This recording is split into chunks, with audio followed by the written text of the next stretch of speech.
ఒక చిన్న ఉద్యోగం పట్టుకొని ఇంత దారుణంగా నువ్వు మాట్లాడడం, వీడియో కాల్లో మాట్లాడించుకొని నేను ఎంపీపీని చేసుకునేంత అంత దిగజారే కుటుంబం, పరిటాల కుటుంబం కాదని కూడా నేను చెప్తున్నాను.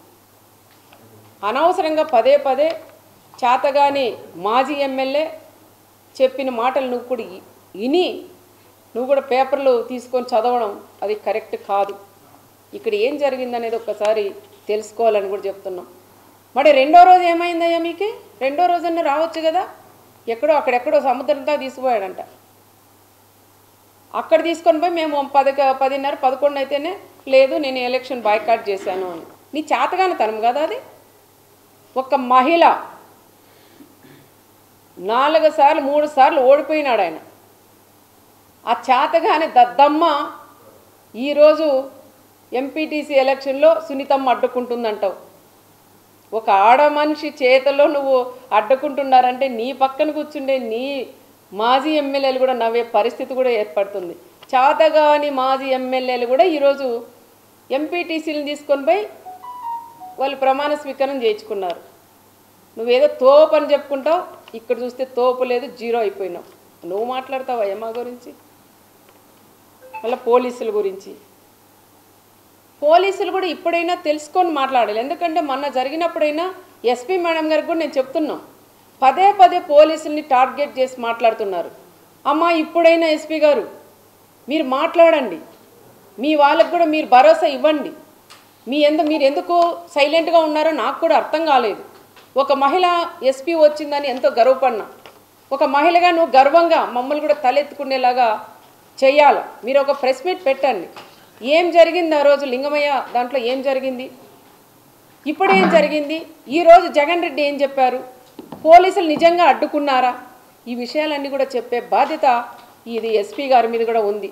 ఇప్పుడు కూడా మీరు నోరు తెరవకపోతే చాలామంది మీరేం పెద్ద ఆఫీసర్లు పైన వెళ్ళిపోతారు, చిన్న పోలీసులు బలైపోతారు తల్లి. ఇప్పుడైనా మీరు ఒక ప్రెస్ మీట్ పెట్టండి అని ఒక ఎమ్మెల్యేగా మిమ్మల్ని కూడా నేను కోరుకుంటున్నాం. ఎక్కడ చూసినా అడ్డుకుంటున్నారు అంటున్నారు. ఏ సాక్షి టీవీలో వచ్చినా పోలీసులను అడ్డం పెట్టి ఎక్కడ పడితే మా వాళ్ళంతా తండోపతండాలుగా వేలాది మంది వస్తున్నారు, అడ్డుకుంటున్నారు అంటున్నారు. రండయ్యా, ఎక్కడ అడ్డుకున్నారు? ఒక్క ప్లేస్ చూపించండి. మీరే సాక్షి ఛానల్ జిల్లాలో ఉండేటువంటి మండలాలు కోటి ఉంటాయంటే అవన్నీ తెచ్చి గొట్టాలు పెడుతున్నారు. అడ్డుకున్నారు. అడ్డుకుంటే మరి ఇంతమంది 3000 మంది ఎట్లొస్తారు? హెలికాప్టర్ దగ్గరికి 3000 మంది పైన ఎట్లొస్తారు అంటున్నారు. పోలీసే అడ్డుకుంటే ఒక్క వెహికల్ కూడా రాదు. జగన్ దిగాల, పోయి పరామర్శించి బండెక్కి పోయే పరిస్థితి ఉండేది. కానీ ఆ పరిస్థితి లేకోకుండా మా నాయకుడు చంద్రబాబు నాయుడు గారు ఆ విధంగా వద్దు, ఎవరికైనా స్వేచ్ఛ ఉండాలా, రమ్మనండి, బందోబస్తు పెట్టండి, పంపించండి అని గౌరవంగా పంపిమ్మనే మా నాయకుడు చంద్రబాబు నాయుడు గారు చెప్పారు. మా నాయకుడే అనుకోనింటే ఈరోజు నువ్వు ఈ మండలంలోకి కూడా అడుగుపెట్టు. మా కార్యకర్తలు మేమే అనుకోనింటే ఈరోజు ఈ మండలంలోకి నువ్వు అడుగు పెట్టవని మరొక్కసారి పులివెందుల ఎమ్మెల్యే గారు కూడా నేను పేరుపైన కూడా నేను కూడా తెలియజేసుకుంటూ, పదే పదే మీరు అనవసరంగా లేనివి ఉన్నట్టు సృష్టించి మాట్లాడడం కూడా అది కరెక్ట్ కాదు. ఏది ఏమైనా ఈరోజు మాట్లాడిన ప్రతి ఒక్క వర్డు పచ్చి అబద్ధాలు తప్ప దాంట్లో ఒక్కటి కూడా నిజం లేవు. నేనే అన్న టీవీ ఆఫ్ చేయండి, ఎన్ని పచ్చి అబద్ధాలు. ఏదైనా కనీసం దాంట్లో నిజాలుంటే 1% అబద్ధం చెప్పినా 99% నిజాలన్నా ఉంటే చూడొచ్చు. కానీ 99% కూడా 100% కూడా అబద్ధాలు తప్ప దాంట్లో ఒక్కటి కూడా. ఒక మాజీ సీఎం అయ్యా నువ్వు పచ్చి అబద్ధాలు మాట్లాడుతుంటే ప్రజలు నవ్వుతున్నారు. ఒక్కసారి మీరు కూడా ఆలోచన చేయాలని, ఏదైనా ఇలాగ వచ్చినప్పుడు మీరు కూడా ఏం మాట్లాడాలి ఏం మాట్లాడకూడదని తెలుసుకొని వస్తే కూడా బాగుంటుందని కూడా చెప్తున్నాం. ఈరోజు వచ్చినది కేవలం పరిటాల కుటుంబం టార్గెట్ చేయడానికి, లింగమయ్య ఫ్యామిలీని పరామర్శించడానికి వచ్చినట్లు వచ్చి ఇంత రాజకీయం చేసి ఈరోజు జగన్ రెడ్డి కూడా వెళ్ళారు. ఏది ఏమైనా మా కార్యకర్తలందరూ కూడా ధైర్యంగా ఉన్నాం. ఎవరు ఎన్ని అడ్డంకలు వేసినా ఏది చేసినా కూడా ఎవరు కూడా భయపడే పరిస్థితులు ఇక్కడ లేరు అని జగన్కి కూడా నేను తెలియజేస్తున్నాం. తల్లికి చెల్లికి న్యాయం చేయలేని వ్యక్తి ఈరోజు నా మండలంలో జరిగిన లింగమయ్యకి ఏమి న్యాయం చేస్తారనేది ఒక్కసారి సూటిగానే ఆయన కూడా నేను అడుగుతున్నా. అన్న మా నాన్న చనిపోయాడు, నాకు న్యాయం చెయ్యండి అని 2 చేతులు ఎత్తి జోడించి ఒక సునీతమ్మ జోడించి అడిగితే కూడా ఆ తల్లికి నువ్వు న్యాయం చేయలేని వ్యక్తి ఈరోజు లింగమైకి నువ్వు ఏం న్యాయం చేస్తావయ్యా అని ఆయన్ని కూడా నేను అడుగుతున్నా.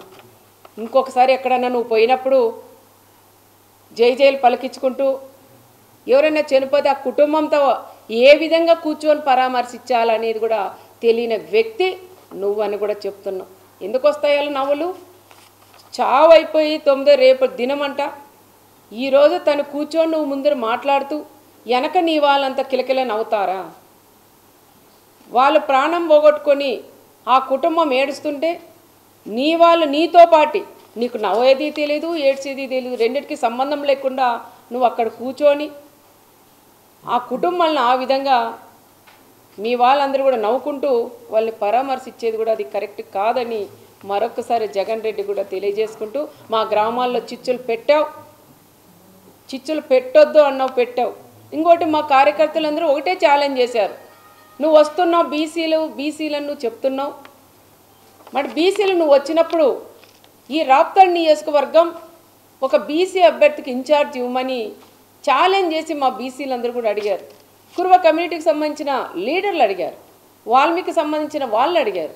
మరి నువ్వు అది చేసేకి నీ చేత కాలేదు, కానీ పచ్చి అబద్ధాలు చెప్పేకి మాత్రం పాపరెడ్డిపల్లి హత్య లింగమైని వాడుకున్నాడని ప్రత్యేకంగా కూడా తెలియజేసుకుంటూ సెలవు తీసుకు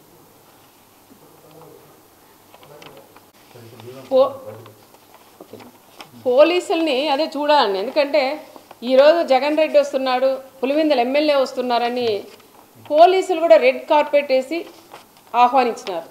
ఆ రోజు మా నాయకుడు చంద్రబాబు నాయుడు గారు ఎక్కడికి వెళ్ళినా దాదాపు 74 సంవత్సరాలు క్యాన్వాస్ ప్రచారాలకు ఏదైనా ప్రోగ్రాములు పోయినా లైట్లు ఆఫ్ చేసి నడిపించిన రోజులు కూడా మేము కళ్ళారా మాకు కళ్ళకు కట్టినట్లున్నాయి.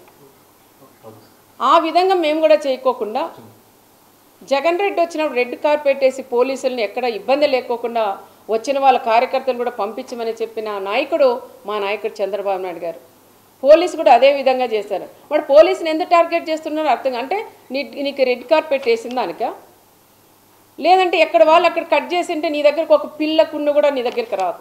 ఆ విధంగా చేసే శక్తి మా అన్న చంద్రబాబు నాయుడులో ఉంది. మరి ఈరోజు పదే పోలీసులు కూడా చేస్తున్నారు. ఒక ఎస్ఐ అండి, ఒక బీసీకి సంబంధించిన ఒక ఎస్ఐని ఆయన ఎందుకు టార్గెట్ చేస్తున్నారో అర్థం కాల. ఆయన పదే ఒక మాజీ సీఎం లెవెల్లో ఉండే వ్యక్తి ఒక బ్రోకర్ అంటాడు, ఒక ఎస్ఐ వచ్చి మన వీడియో కాల్లో మాట్లాడించినామంటారు. మన ఆ ఎస్ఐ కూడా ఎన్ని కష్టాలు పడుకొని చదువుకొని తల్లిదండ్రులు కూడా ఎంత కష్టాలు పెట్టి చదివించింటారు. ఒక ఎస్ఐ అయితే ఎస్ఐది ఏముంటుందండి, పై స్థాయి వాళ్ళు ఏం చెప్తే అది చేసేవాళ్ళు. ఆ ఎస్ఐని ఏదో రకంగా ఆ తోపు చెప్పిన మాటలని విని ఆ ఎస్ఐని ఏదో రకంగా సస్పెండ్ చేయించాల. నీ గవర్నమెంట్లో ఉన్నాడు, 5 ఏళ్ళు ఆయన పక్కన పెట్టేశావు. మళ్ళీ ఈ గవర్నమెంట్లో ఆయన కరెక్ట్గా జాబ్ చేస్తుంటే ఈ రకంగా మళ్ళీ వీడియో కాల్లో మరి ఒకరితో పలికిచ్చు, నువ్వు ఒక అబద్ధం చెప్పేది కాదు, వీడియో కాల్లో మాట్లాడిచ్చాడు ఎస్ఐ అని చెప్తున్నావు. మరి ఒక్కరితో అయినా మీరు పలికించగలరా? అనవసరంగా మీరు పోలీసుల మీద కూడా పోవడం అది తప్పు అని చెప్తున్నాం. ఇప్పుడైనా జిల్లా ఎస్పీ గారు కూడా పదే చెప్తున్న జిల్లా ఎస్పీ గారికి, మొన్న జరిగినప్పుడు పెనగొండలో అదే ఎస్ఐని డిఎస్పీని సిఐలంతా మాజీ ఎమ్మెల్యే తోపు ఇష్టానుసారం మాట్లాడినారు, అమ్మల్ని అక్కల్ని తిట్టారు. మరి ఆ రోజే ఎస్పీ గారు స్పందించి పోలీసులను ఈ విధంగా అరిశారని సీరియస్నెస్ తీసుకొని సీరియస్గా ఏదైనా వార్నింగ్ ఇచ్చింటే ఈరోజు ఇంతవరకు వచ్చేది కాదని నేను ఎస్పీ గారికి కూడా చెప్తాను. ఇప్పుడైనా తల్లి, ఇప్పుడైనా మీరు మేల్కొని పోలీసు కూడా మీ ద్వారా మీ నుంచి మీరు పెద్దలు అయిపోతున్నారు. కింద ఉండేవాళ్ళు, కింద స్థాయి వాళ్ళు ఎస్ఐలు సిఐలు కానిస్టేబుల్ ఉన్నారు, వాళ్ళందరూ కూడా ఇబ్బందులు పడుతున్నారు. వాళ్ళకు ఒక భరోసా ఇవ్వండి, ఒక ధైర్యం ఇవ్వమని మన ఎస్పీ గారికి కూడా నేను తెలియజేస్తున్నాను. పోలీసులు ఉద్యోగస్తులు ఎవరైతే ఉన్నారో వాళ్ళు బట్టలు ఉడిదిస్తానో ఒకసారి, లేదంటే ఉద్యోగాలు ఉడిదిస్తానని చెప్తున్న జగన్ ఇవాళ నాకు కనీస భద్రత కల్పించలేదు, అందుకే హెలికాప్టర్ కూడా సాంకేతిక అంటే విండ్షీల్డ్ ఏదో డ్యామేజ్ అయింది అని బై రోడ్ ఎలా డ్యామేజ్ చేసుకొని వచ్చి ఉంటాడు ఆయన. వైసీపీ నాయకులు చెప్తున్నారు, వైసీపీ నాయకులే భద్రత లేదు మా జగన్కి అని. అంటే హెలికాప్టర్ ఏమైనా పగలగొట్టామా మేము? వాళ్ళకాడి అంటే ఆయన మాట్లాడేది చిన్నపిల్లోడా పెద్దోడా సీఎమ్మా మాజీనా ఏమో అర్థం కావట్లేదు ఆయన ఒక పులివెందుల ఎమ్మెల్యే ఆయన. అంతమంది పోలీసుని పెట్టాల్సిన అవసరం లేదు. ఒక ఎస్ఐ, ఒక 4 కానిస్టేబుళ్ళు, ఒక సిఐ ఉంటే చాలు. ఇంతమంది మా వాళ్ళు కూడా మా డిపార్ట్మెంట్ కూడా అతి ఉత్సాహంగా ఇద్దరు ముగ్గురు ఎస్పీలని, డిఎస్పీలు, సిఐలు, అక్కడ చిత్తూరు జిల్లా, మన కర్నూలు జిల్లా, అనంతపురం జిల్లా మొత్తం పోలీసులు అంటే తెచ్చి ఒక ఎమ్మెల్యేకి మేము వెళ్తుంటామండి ప్రోగ్రాంలకు, అంత ఇస్తారా మాకు బందోబస్తు? ఒక డిఎస్పీ, ఒక ఎస్ఐ, ఒక సిఐ, కానిస్టేబుల్ ఉంటే కూడా ఈరోజు ఆ ప్రోగ్రాం అయిపోయింది. అతి ఉత్సాహంతో మా పోలీసులు కూడా అతి ఉత్సాహంతో రెడ్ కార్పెట్ వేసి వాళ్ళు ఆహ్వానించారు. పోలీసులు ఎక్కడా కూడా వాళ్ళని ఎవ్వరిని కూడా అడ్డుకోలేదు. ప్రతి ఒక్క కార్యకర్త వాళ్ళు అడ్డుకోకుండా వచ్చినారు. అడ్డుకుంటే అంతమంది ఎవరు కూడా రారు.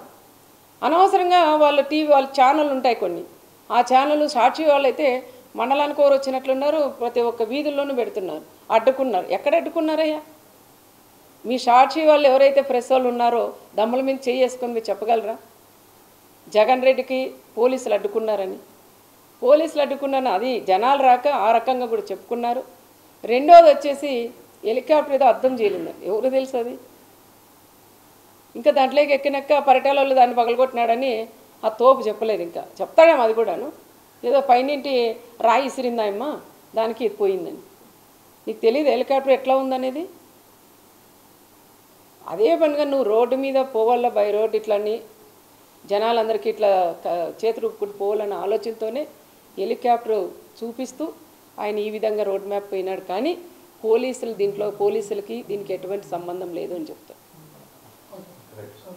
చూసారు కదండి. మరి ఈ వీడియో కనుక మీకు నచ్చినట్లయితే ఒక లైక్ కొట్టేసి మీ అభిప్రాయాన్ని కూడా కామెంట్ బాక్స్లో తెలియజేస్తూ ఇలాంటి ఇంట్రెస్టింగ్ అప్డేట్స్ కోసం మా ఛానల్ని సబ్స్క్రైబ్ చేసుకోండి.